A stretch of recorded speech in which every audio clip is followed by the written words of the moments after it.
Today, we are not going to surround ourselves in nature, but instead, take an adventure back in time. We are visiting and exploring a couple of very old historic landmarks near downtown San Antonio and getting a feel for what life was like about 300 years ago here. We are also accompanied by some very special guests, my mom and my sister. They are very active in their local church back home, and the missions of San Antonio seem like an appropriate place to visit with them. Today, we are visiting a very historic place in our own backyard and taking a deeper dive into more than just how old these places are. We will try to learn more about the little details that are not obvious on the surface. Our first stop is Mission Concepcion.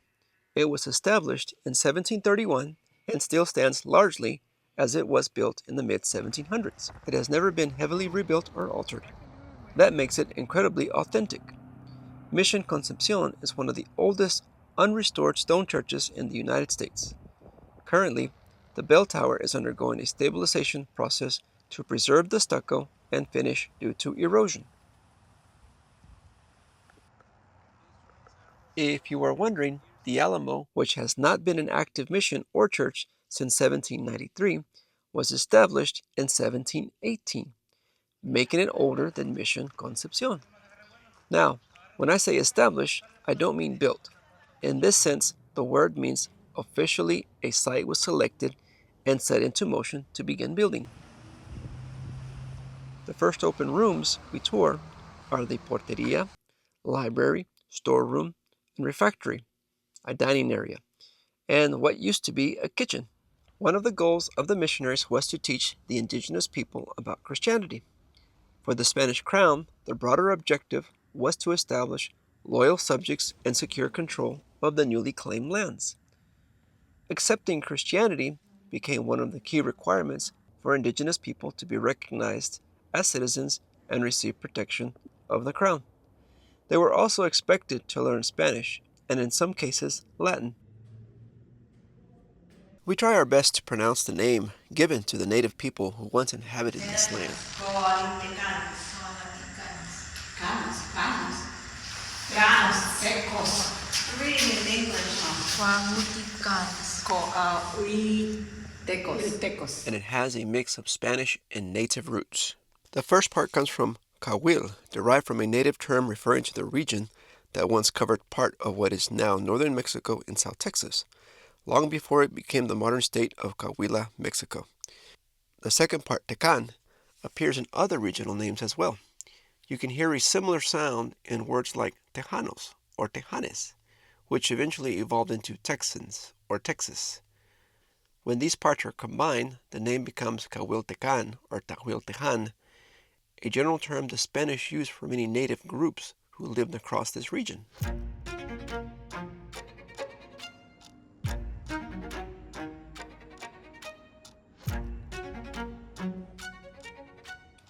Our attention is directed to the decorative painting along the ceilings, original frescoes.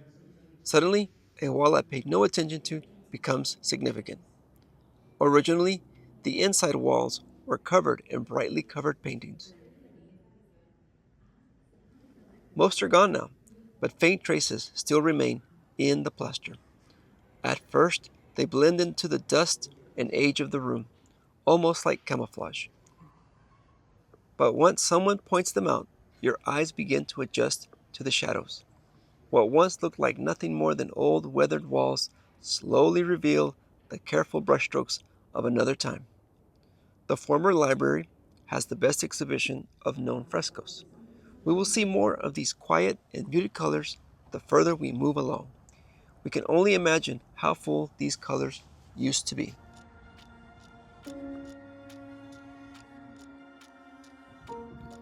As we move to the front of the church, there are details to take note of. There is an inscription above the door dedicated to the Virgin Mary. The whole triangle represents the Trinity. There is a Franciscan friar's emblem that is partially deteriorated, a Christ that is missing from the cross, a seashell that represents baptism, I'm amazed to learn the small circular window lines up with the sun on August 11th, shining a ray of light on a specific spot inside the church. It's amazing because I start to wonder how they determine that alignment mathematically or physically. It turns out that the main door that leads to the nave and sanctuary is closed due to conservation work. Fortunately, there is another way in.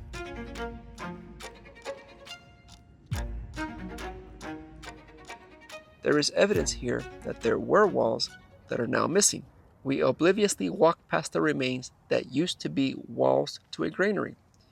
Note the broken walls that protrude from the complete walls, the outlines on the ground.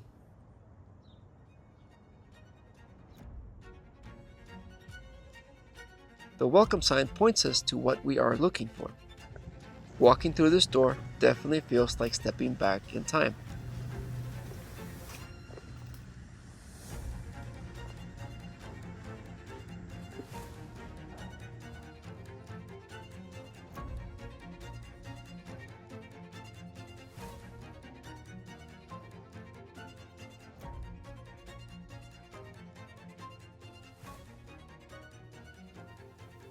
The thick stone walls and high vaulted ceilings create a significant, sustained reverb reminiscent of an auditorium.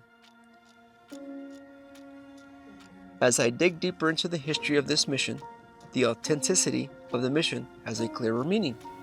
The dome is original. The stones and masonry are all original and have not been replaced.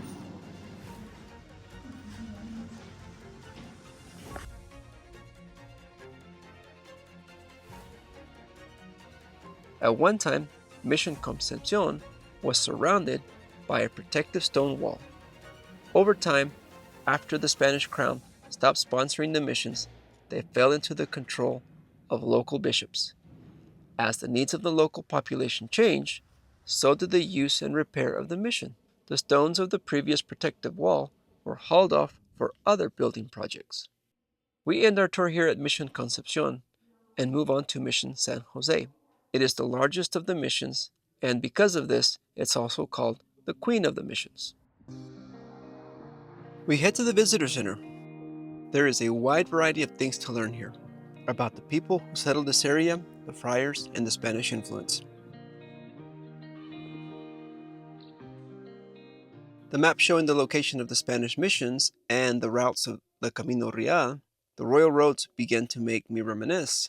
Seeing these routes displayed together on a single map draws me in. We have traveled portions of these roads ourselves during previous road trips, and memories of other missions, towns, and stretches of landscape begin to resurface. I realize I've never taken the time to look at the entire network laid out like this before. My thoughts begin to wonder about the influence these roads have had, economically, socially, and culturally. These routes shaped agriculture, trade, settlement patterns, and ultimately the lands, states, and even the nations that exist today.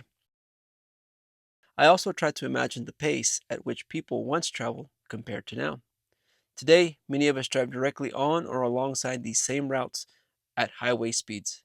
Centuries ago, movement would have been measured in miles per day, not per hour.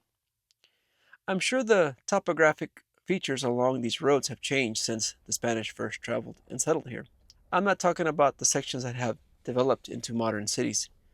I'm thinking of the stretches where there are no modern buildings, unlike I 35 between San Antonio and Austin, a corridor we travel frequently, where only mountains, mesas, hills, rivers, and canyon walls dominate the view. It becomes easier to visualize what earlier travelers might have seen. The landscape is likely similar, though perhaps less eroded and untouched by pavement. Unlike Mission Concepcion, there are many parts of Mission San Jose that are replicas or have been rebuilt. Only about 30% of the mission is original. The walls that surround the mission have been rebuilt. After the mission was secularized in the early 19th century, it gradually lost the community that once cared for it. Without residents to maintain the buildings, the structure slowly fell into disrepair. As the surrounding region became more stable, the defensive walls were no longer necessary, and many of their stones were removed and reused in nearby homes and other local construction. The replicated walls include a few furnished living quarters that give a glimpse into what native families would have lived in. 33, let me in. Today, these rooms stand quiet, but centuries ago, they would have been filled with daily life, cooking fires, conversation, and preparation for work beyond the mission walls.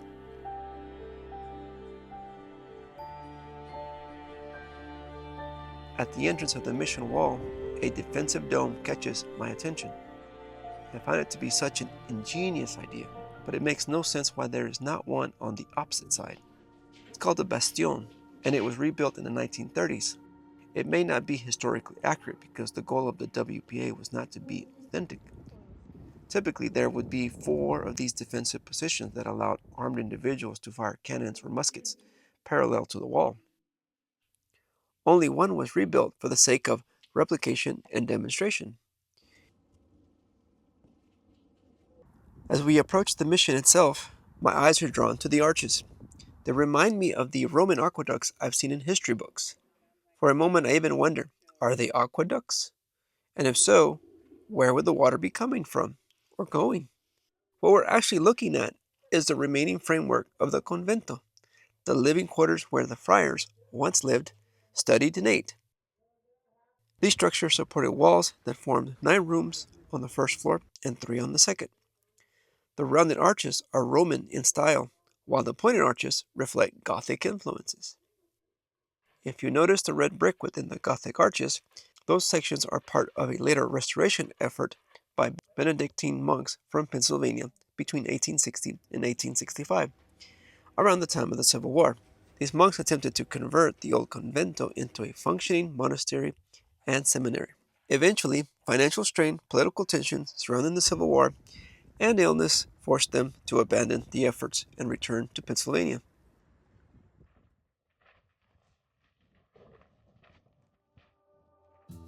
Weddings and quinceañera photo sessions are a common sight here, and it's easy to see why. Patricia and I decided to take a slow walk beneath the arches. Even without formal clothes or a planned occasion, we can't resist taking our turn beneath them, capturing a small moment of our own in a place where so many others have done the same. We just couldn't pass it up. The rose window. I have heard the story of this window many times over the years. I recently made the connection of the shape used in the logo of the city of San Antonio is tied back to the shape of this window. If you want to learn more about this window, look up the rose window of Mission San Jose. There are a variety of stories. Let us know what you found and which one is your favorite. The dome and bell tower of the mission are not original, and in 1874 the roof even collapsed during a midnight mass. After the collapse, the church was largely abandoned and remained in disrepair for decades. As we make our way to the front entrance, the facade starts to expose itself to us.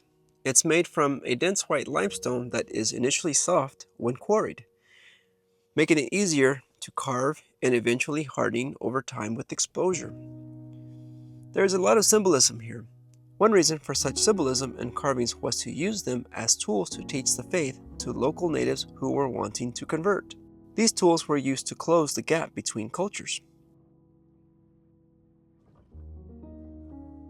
St. Joseph, San Jose, holds the highest spot on the facade, the patron saint of the mission. Joseph was the husband of Mary and the earthly father of Jesus, whom he is holding in this statue. St. Francis of Assisi, founder of the Franciscan order, exhibited the stigmata. He was also known as Brother Death for trying to take the fear out of Christian death and is often shown with a skull. St. Dominique was a contemporary of St. Francis, who was born in 1170. Our Lady of Guadalupe was the New World saint, appearing to an indigenous peasant as a native herself. St. Anne, the mother of Mary, is depicted in the statue holding Mary as a child. St. Joachim is the father of Mary, the mother of Jesus. The church used them as an example of the ideal family. There are many more symbolic figures mixed into the facade: hearts, pomegranates, seashells, angels, and roses. They all have a meaning, and you will have to stop and take time to look for them.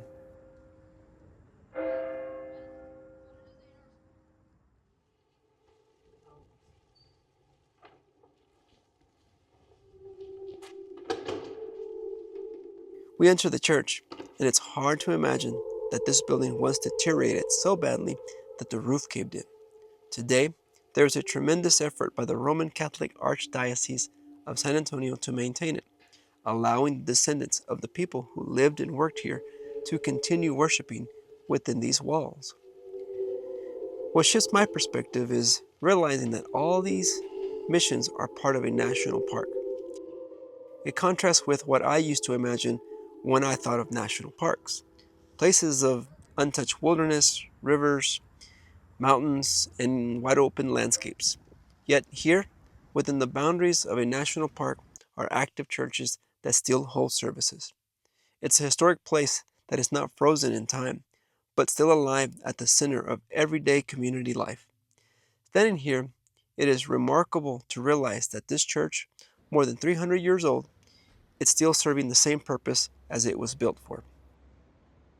The missions are preserved within San Antonio Mission National Historic Park, which is also part of the National Park Service system. They are unusual because they remain active parishes under the Roman Catholic Archdiocese of San Antonio.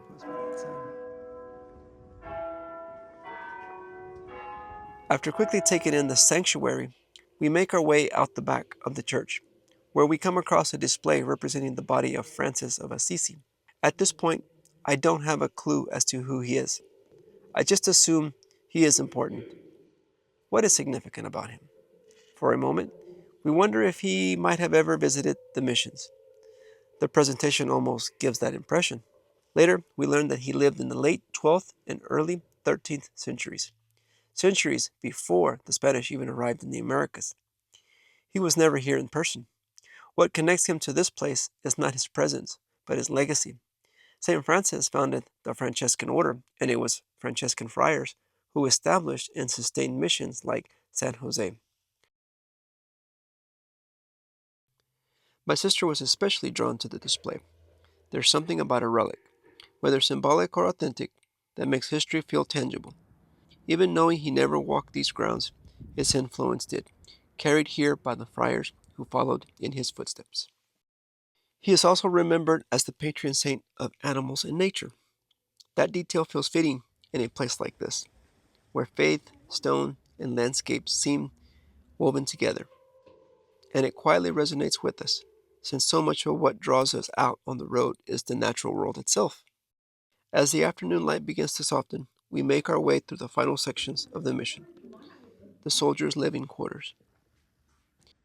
An exhibition of a miniature replica of the mission grounds, detailed and carefully constructed.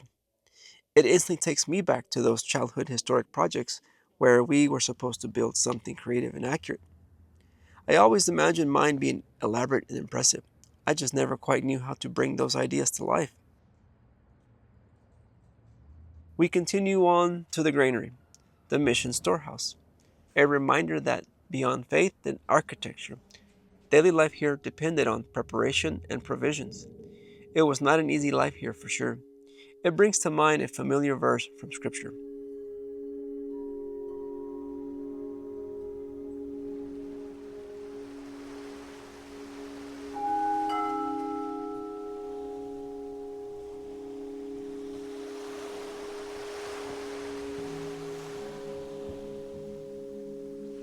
As we make our way back towards the entrance, I'm struck again by the surrounding wall.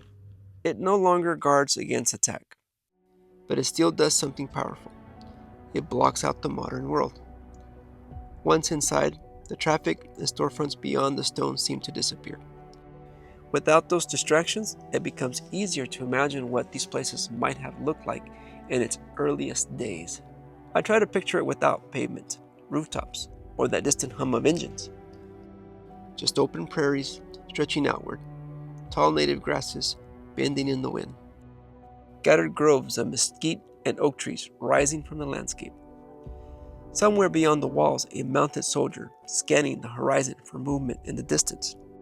No electric lights, no passing headlights, only wind, earth and sky. For a moment, the centuries feel thinner. Standing there surrounded by stone and open sky, I'm reminded again why places like this matter. Beyond the history and the architecture, there's something grounding about reconnecting with the land itself, something I imagine St. Francis would have understood well. Eventually, reality pulls us back. Hunger nudges us towards the gate, and our day at Mission San Jose comes to a close. Some places preserve more than stone. They preserve perspective. And just beyond those walls, the modern world awaits, unchanged, but somehow quieter.